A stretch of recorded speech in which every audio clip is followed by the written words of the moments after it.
crois que Maître Ajacon l'a dit, hein, c'est un professeur de droit, et même le juge, le doyen des juges d'instruction, a été son étudiant. Moi-même, j'ai été son étudiant. La plupart, tous les juges, aujourd'hui, au tribunal de Lomé, ont été, même jusqu'à la Cour suprême, ont été ses étudiants. Mais ce que je voudrais vous dire, c'est que le secret de l'instruction oblige à ce que vous ne parliez pas, même si vous êtes avocat, vous ne parliez pas du fond du dossier en public. Mais on ne vous interdit pas de ne pas parler d'une manière générale du dossier, mais vous ne devez pas toucher le fond, puisque tout dossier d'instruction est soumis au secret professionnel. Vous devez observer le secret professionnel qui se trouve être l'une des obligations principales auxquelles est astreint un avocat. Donc c'est important que vous le disiez. Maintenant, moi je voudrais profiter de votre présence pour vous dire ceci. Nous avons été inculpés.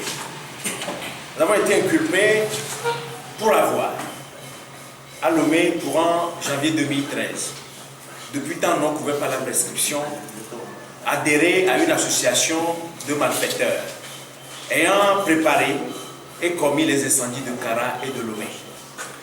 Je voudrais vous dire ici publiquement que nous ne reconnaissons rien dans la commission de ces incendies. On n'a même pas tenu une réunion au cours de laquelle ces incendies ont été planifiés. On l'a dit à tout bout de champ, mais je crois, et je le dis également, que si aujourd'hui nous sommes inculpés, parce que nous sommes en train de défendre les valeurs intrinsèques liées à la démocratie, liées à l'état de droit, si c'est à cause de ça qu'on va nous inculper, et même nous envoyer en prison, nous sommes prêts à y aller. Moi, particulièrement, je suis prêt. Maître Ajacon est prêt. Mais quand d'intérêt est prêt également. Je voudrais vous le dire publiquement. Si c'est à cause de ça qu'on va nous inculper innocemment et nous envoyer en prison, nous sommes prêts. Dans tous les cas, nous ne sommes pas les premiers. Des gens ont été en prison. Aujourd'hui, ils sont libres. Et ils mènent leurs activités, que ce soit professionnelles ou extra-professionnelles.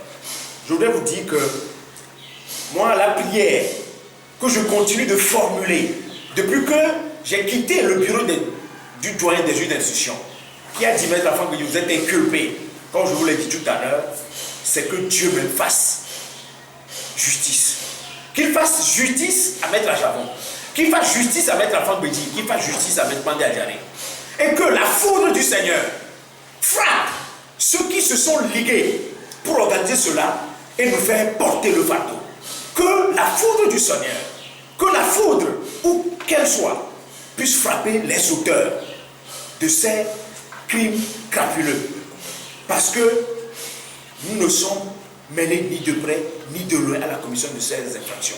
Et nous voulons également dire que la foudre du Seigneur frappe également les commanditaires, ceux qui ont planifié ça, ceux qui aujourd'hui tapis dans l'ombre, tirent les ficelles, et que nous sommes décriés. Des gens s'en ont moqué, des gens s'en sont plaints suite à notre inculpation. Des gens ont ri, ils ont même pris de la bière, ils ont pris des sucreries, ils ont pris du champagne. Mais la lutte continue. Et nous sommes là pour que cela prenne fin dans la joie. Que la gabégie, la concussion, le népotisme, la corruption, la dilapidation des richesses nationales, la violation des droits de l'homme, les cas de torture, que ça cesse. C'est ça notre engagement. En adhérant quand ils sont le Togo, nous voulons que les choses changent radicalement dans notre pays. Et nous sommes prêts, même au péril de notre vie, à lutter pour cela. Je vous le dis, c'est un engagement que nous avons pris. Et nous avons prêté serment devant le monument aux morts. Je crois que nous irons jusqu'au bout. Cela ne me fait ni froid ni chaud. S'il faut même qu'on m'amène en prison, je suis prêt à y aller. Je voudrais vous le dire publiquement.